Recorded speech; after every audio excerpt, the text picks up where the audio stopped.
You could die from a hip fracture. 25% of the women that have a hip fracture die, and then 25% go into a home or become dependent on others, not independent anymore. It's time to discuss the disillusionment of bone health. Up until now, we have diagnosed it with a DEXA scan, treated it with a medication, and that is the wrong approach. The illusion is that bone loss is an inevitable part of aging. There's a machine that is going to tell us what our state of our bones are, and there's nothing we can do about it. Well, there's medications, and those medications might lead to osteonecrosis of your jaw, which means that your jawbone disintegrates. One woman that I interviewed told me that she had shards, hard pieces of bone sticking into her tongue, and had to have these shards of bone removed from her course of medications. I think it's important that we know about this. I've always skirted around the issue of talking about what are the negative effects. I want to be careful that I tread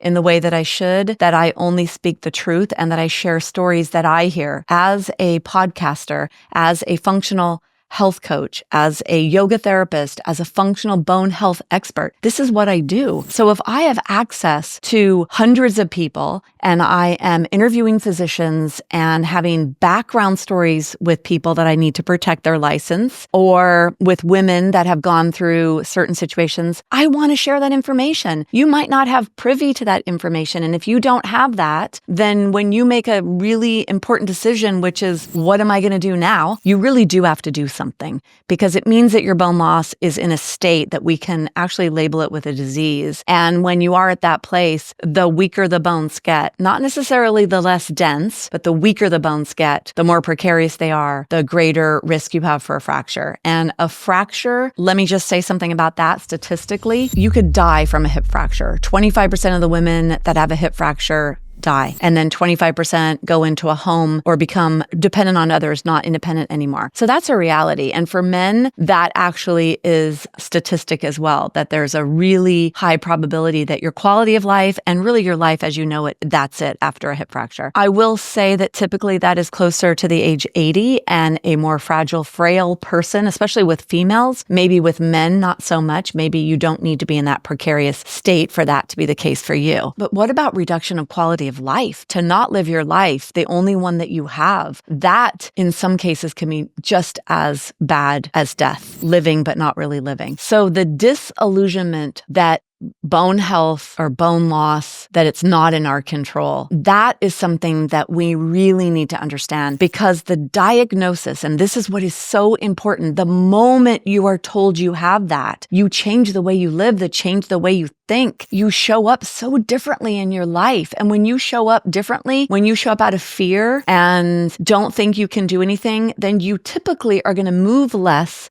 move slowly, be precarious. And when you're in that state, some of those factors contribute to bone loss, which leads then to the disease we know as osteoporosis, or the label called osteopenia, which is the stage before. Some of the factors that lead to that are that we say a sedentary lifestyle, but it's not sitting on the sofa eating potato chips. It's not moving the right way or with enough force to create strong muscles and strong bones. So that diagnosis that you get, that you can only test once every year or 2 years, the mindset and the framework around that diagnosis, what it does to you is terrible, and actually makes you contribute to more bone loss unknowingly. So the illusion leads to this disillusionment around this whole way we manage bone health, which is why I'm on a mission to change that. And I'm going to change that. Forget that it's just my mission. I'm actually doing it. And with every new podcast that I do, with every physician that I speak to, that is their mission as well. I just interviewed someone, and what he said to me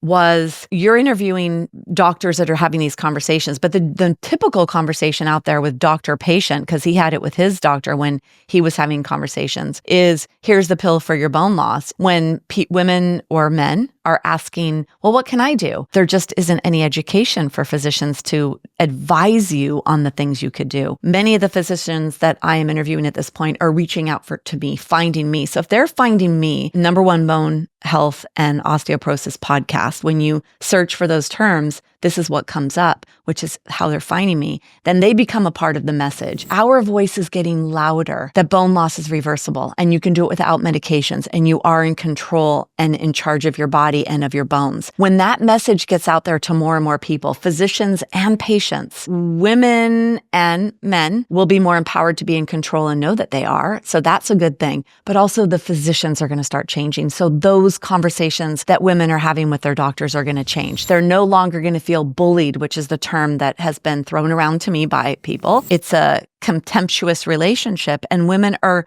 so scared and they say, well, wait, let me do something so I can go in. And you know what's crazy too? Sometimes when they go in with those numbers that change for the better, some of the doctors are kind of in disbelief because the disillusionment with the illusion that bone health is inevitable part of aging, not in our control, that it must be, oops, an anomaly or an outlier or, oh, something was wrong, which is crazy that they're not going to believe that you positively changed it. Honestly, it's because of the illusion and the disillusionment. This is to, again, fortify what my mission is. If you're listening to this, you're going to hear it. The physicians that listen to it are hearing it. And that's another thing. The physician that I just interviewed said, oh, I've listened to a couple of your interviews. And you know what he said to me? He said, I learned something. So one of my podcast episodes is Dr. Bush, and I put it into 3 parts. And this physician said to me, wow, it was an education for physicians. I do this podcast thinking I'm talking to Susie Q. My lady is named Susie Q. She's 50 plus. She has a diagnosis of osteoporosis. She's naturally minded, doesn't want to take medications, wants to feel that she can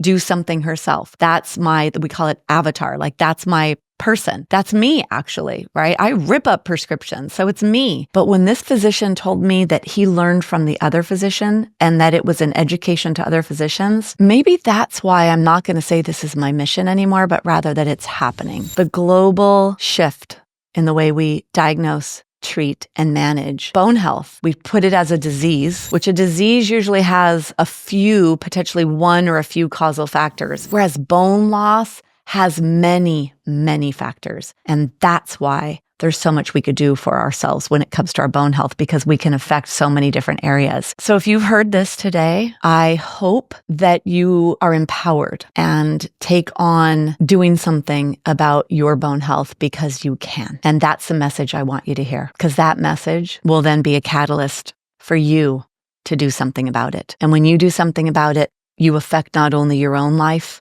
you affect everyone else that you are in relationship with, because you then can show up as that strong, powerful person that you are and know that you are. Good luck in taking control of your bone health.